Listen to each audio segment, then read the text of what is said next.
The best animal to start with is the dragon because it exemplifies the entire purpose and point of Xing Yi, of Xing Yi Quan, which is to make a shape without any tension. So it's a full body movement that's going to require you to extend yourself vertically and then compress yourself vertically. So there's going to be this sort of vertical accordion-like movement happening. And in order to make this work with the jumps and the shapes and the arm extensions, you're going to have to keep your upper body completely empty, even while performing the shapes. Otherwise, you will lose your balance or your shape will become distorted in some way. Yeah. Circling your arms back into the soft fist, raise up again and lower into the full extended dragon shape. And then you can do another jump.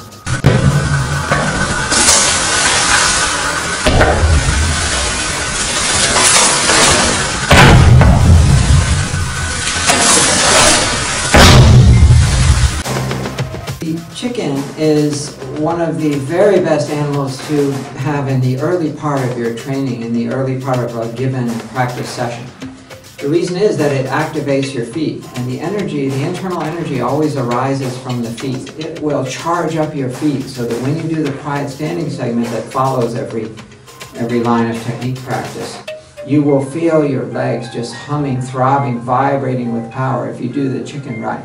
This is the internal key to the chicken, which is normally a slightly goofy looking technique that is just demonstrated as a showbiz item, as an entertainment item. But the key thing from an energetic point of view is that as you bring that rear foot up, you instantaneously relax it entirely. So it will have tension because it has the 70% weight on the back when you start. Your front foot will take a little lead step to get moving, and your rear foot will quickly catch up and come right so your ankles are right alongside one another. And it's that alternation that brings this incredible packing of energy into your feet, and then since the feet are the source of the energy, brings it into your entire body.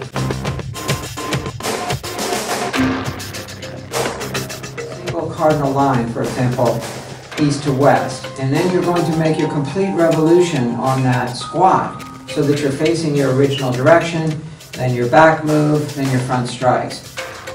At your last front strike, after the monkey strike with the rear hand and the monkey strike with the front hand, you're going to be once again in your starting position. So you could do another revolution. On your next revolution, though, you might want to end a little bit to the side, and then you can continue. Each time you revolve, take it a little bit further to take your end point of the squatting revolution a little bit farther to the left.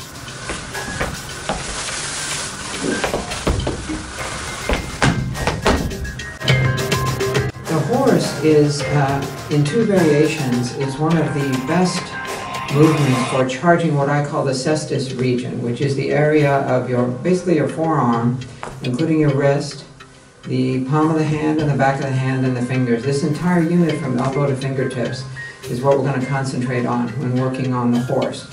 Again, it's not a matter of mechanics. We're just using the mechanics as a lever, as a pointer into something much deeper, which is the energetic effect. In the case of horse, you will feel it very strongly and distinctly. This is not imaginary, it's not a metaphor, a concept, or a sort of meditative philosophical point. This is something you'll actually feel as real as electricity or seismic or hydraulic energy. So in the horse, you're going to need to relax your wrist because the point The energy point we're concerned about is the inner wrist point. Move your body into your elbows. You don't forcefully retract your elbows. You move your body into it and then strike out. The key thing is this motion.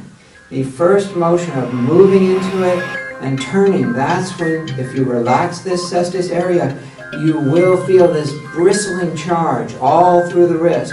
And that energy will be released on the straight strike. But I want to give you, as always with all 12 of the animals, I want to give you the energy point of the work first. That's the most important thing. The energy key is that as you do this mechanical elbow strike, your mind is going to be on the inner elbow.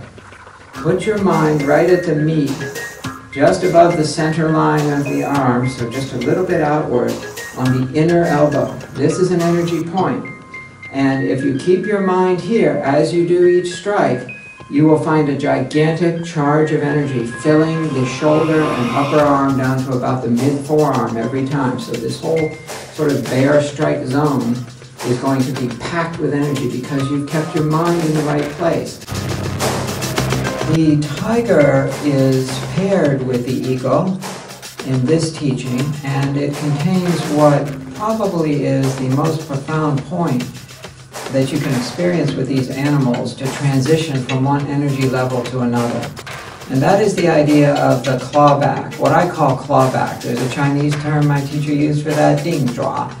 And once you understand this clawback idea, which is only slightly mechanical, it's a deep energy effect, you can then extend that effect and begin to transition to the higher levels of energy. It's in the tiger and the eagle that you most especially begin to understand this clawback effect.